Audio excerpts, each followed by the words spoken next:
Come with me to a place where sea meets land, with waves lapping on majestic black sand, where coral reefs are home to intriguing underwater phenomena, where clouds come down to kiss hills of lush forests containing unique flora and fauna, where mangroves tiptoe over ponds of ecosystems containing the lifeblood of rare species.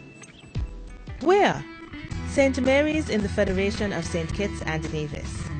Situated on the island of St. Kitts, St. Mary's was designated as a UNESCO Man and the Biosphere Project at the 36th session of the UNESCO General Conference in early November 2011. This designation recognizes the importance of the site in terms of biological diversity, ranging from cloud forests to mangroves and coral reefs. Winston Ebro Caesar, a resident of the Keys area, made a key contribution to the UNESCO nomination process. The core, which is the beach and the seawater side. The buffer zone is from the shoreline extend to the village side. The village side is what we call the transition side. Now we are seeing that the buffer side of the transition of the zone is a development site that could enhance tourism and entrepreneurship. But after observing the natural habitat of the birds, the turtles, etc., that's one of the main reasons that it should be a controlled environment, but also be able to create economical strength.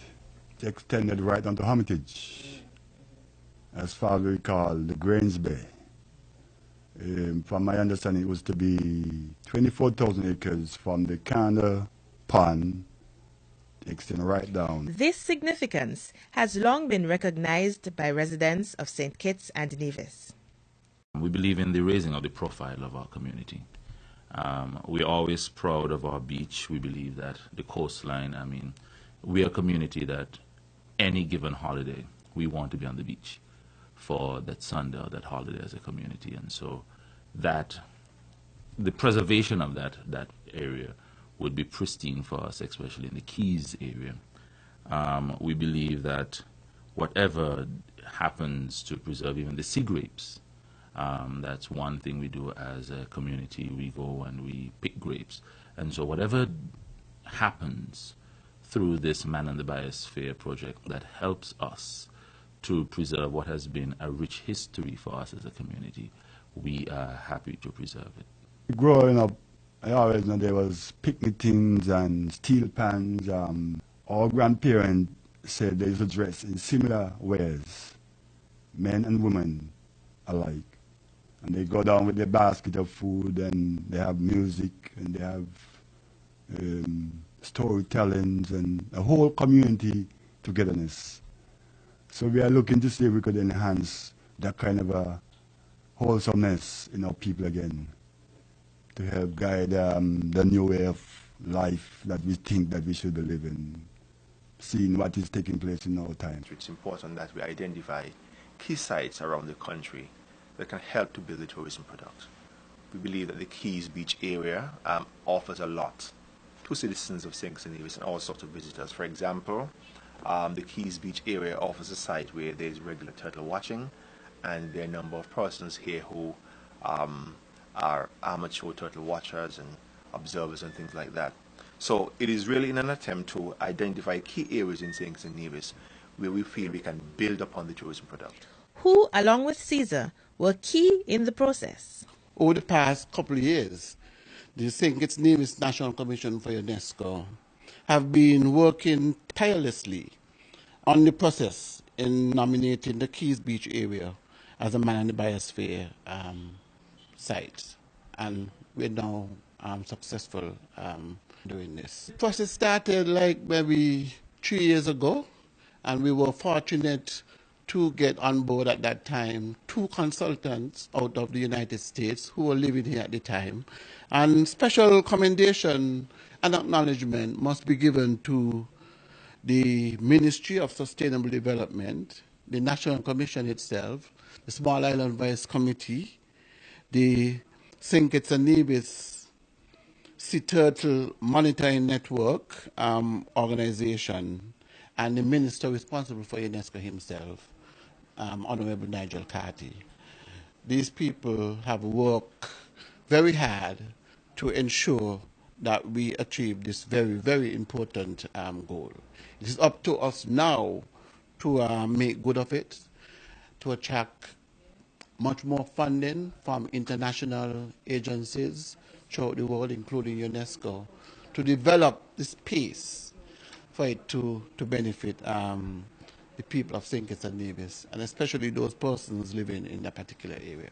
The Ministry of Sustainable Development, through its Physical Planning and Environment Department, headed by Director of Planning Randolph Edmeade, also contributed to the process. Jay Farrier, Physical Planner, represents the department. We are a relevant stakeholder, of course. We were there from the initial stages. We did most of the mapping work, and we had a voice in deciding which area was appropriate for a biosphere reserve. One honorary national and president of the St. Kitts Sea Turtle Monitoring Network weighs in on the matter. The Keys Beach area is the main nesting site for leatherback sea turtles in St. Kitts. Our second beach is North Friars, but Keys hosts around 40 to 65 adult females each year. We have around 300 leatherback nests per season. These animals are listed as critically endangered, which means they've lost 80% of their population over the past 3 generations. So if we don't act to protect these nests and these animals, we have the potential to lose this nesting site and our nesting leatherback sea turtles. So it's very critical as far as sea turtle nesting goes. We also have some hawksbill nesting on this beach and some green nesting as well. The hawksbill sea turtle is listed as critically endangered and the green as endangered. So they're all at an endangered status level, and it's very important that we protect their nesting habitat. The UNESCO Small Islands Voice Committee, which has the objective of giving residents of the Federation a voice pertaining to national issues, particularly relating to the environment, was also instrumental. Larry Vaughan is also a member of SIV. Small Island Voice Initiative has been doing a lot.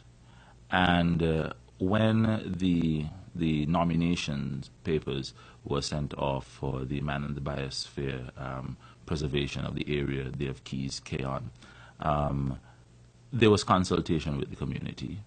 There was a training session in the community. And so what this has done, in my opinion, is that it gives a voice to our concerns that would not have normally been given. A lot of things happen in these small islands that have not been given the international hearing and understanding. And so once you've got one of these places that is rare and should be preserved, and Small Island Voice has now brought this to the fore, then I want to believe that lending my voice and being a part of the committee would help to make sure that this is continued. Pertaining to livelihoods, the St. Kitts Sea Turtle Monitoring Network already plays a significant role in not simply reducing, if not eradicating, poaching of sea turtles, but also maintaining incomes.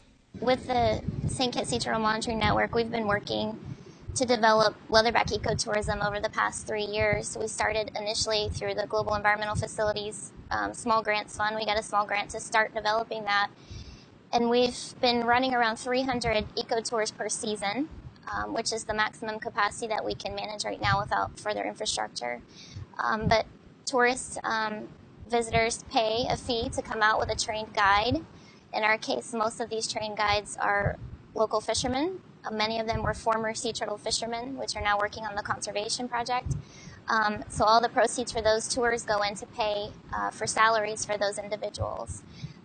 Last year we were able to fund, we had 9 individuals working on the project. Some were funded through the university, and then 3 at least were funded through leatherback ecotours alone. So with further infrastructure developed and more marketing, now that this area is protected, we have the ability to develop this.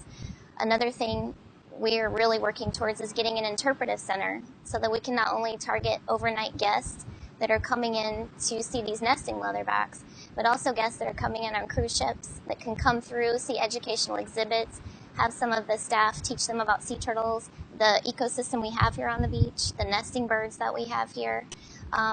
That would serve as another tour area. Also, we have a recycled glass project where we take broken glass and form it into jewelry. That would be an area where we could actually have demonstrations where this jewelry product was made and sold.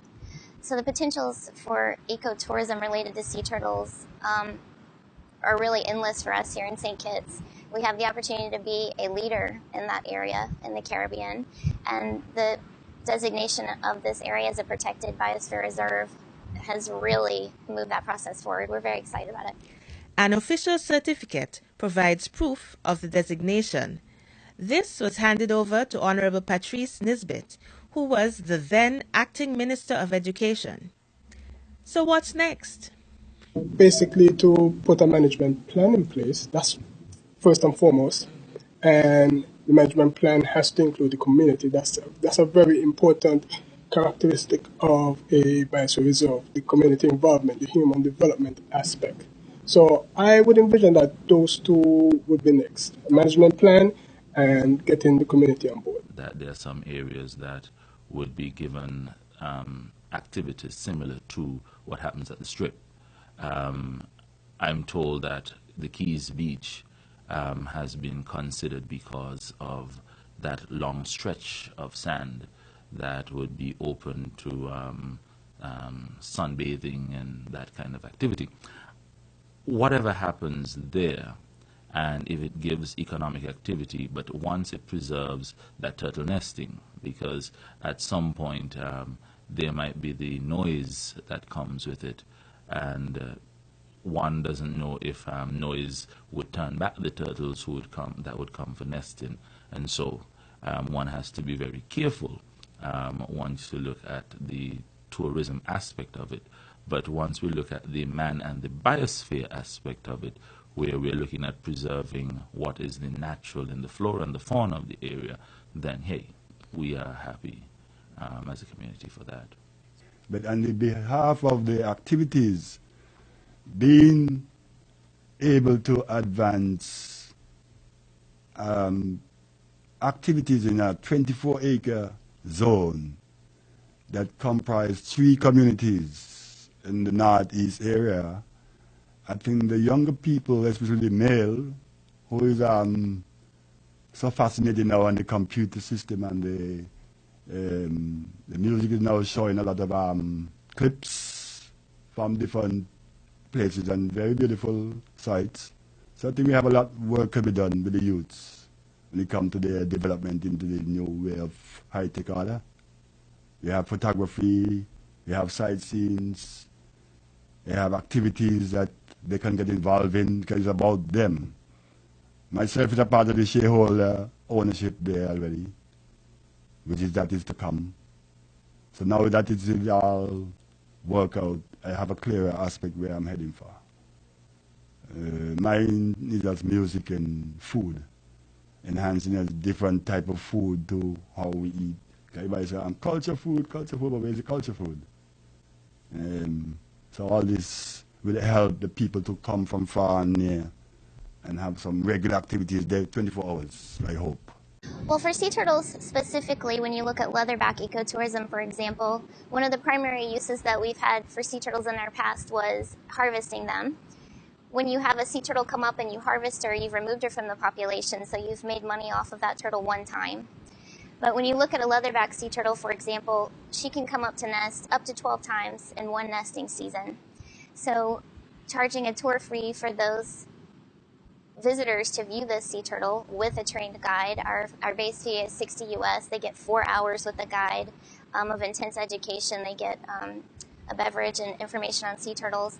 Each time that turtle comes up, we take out 10 people to view her.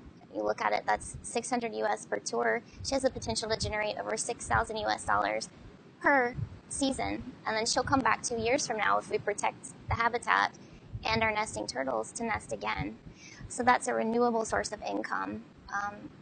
that is very exciting for St. Kitts and from an ecotourism perspective. And then looking at the spin-off of not only viewing the turtles, but the potential for the Keys community itself to have a bed and breakfast type situation in the community where we're attracting individuals that are interested in ecotourism, that see St. Kitts as a leader in sea turtle conservation, coming and staying, eating locally, staying within the community, coming down and participating in the tour process. Also, not only from a sea turtle perspective, but from nesting birds, daytime tours. We have least terns and Wilson's plovers that actually nest here. Both species of those animals, one is threatened and one is listed as endangered throughout their range in North America. They nest right out here on the beach in what we call little scrapes, so their nests are not very protected from the environment. So that's another opportunity for tourists to learn about another species that's very important here on the beach. So the potential for ecotourism here is really limitless. We are a small country. We have some beaches, we have good sun, we have good weather. But I think if we are going to take our tourism industry to the next level, we need to identify key sites. We believe that in the future, more and more people are going to be looking for what we call ecotourism. They're coming to places where there are reserves with animals and species of plants which perhaps don't exist anywhere else. And we believe that the Keys Beach area offers us that kind of opportunity. It also offers us an opportunity to really reserve the site to ensure that the species, we as people of St. Kitts and Nevis, need to begin to look at helping to maintain the kinds of species and the kinds of conditions which support the livelihood of certain species of plants and animals which exist in the area. This, we believe, is very important. You may also have heard about the OPAL project, which is the OECS Protected Areas and Livelihoods project, where we have reserved every part of St. Kitts and Nevis falling above 1,000 feet above sea level as an area which will not be exploited or explored. All of these things are in recognition of the fact that we need to protect the environment. We need to keep it for our children or grandchildren, because if we depend upon tourism and if we are going to help our people to really build a life around tourism and other related activities, then we have to care for the environment and we have to care for the things that are around us. Where is the monetary investment to be found? Or, at least, where is the seed funding going to come from? What does the UNESCO MAB designation in itself mean to the Federation? Who best to answer than Antonio Maynard? We are indeed very pleased that the Keys Beach area in St. Kitts is now inscribed and included in the World Network of Biosphere Reserve in the UNESCO Man and the Biosphere program. In fact, we are especially proud of this designation as it constitutes the first ever MAB site in the English-speaking Caribbean region. So we're very, very proud about that. It is a great opportunity for us now to work towards developing this site in collaboration with the residents that live in the area and other stakeholders. The site will also be developed as a learning tool for climate change adaptation practices for students in particular, as well as a tourism attraction in the future. It is now up to the residents of the area to seek funding, and with the assistance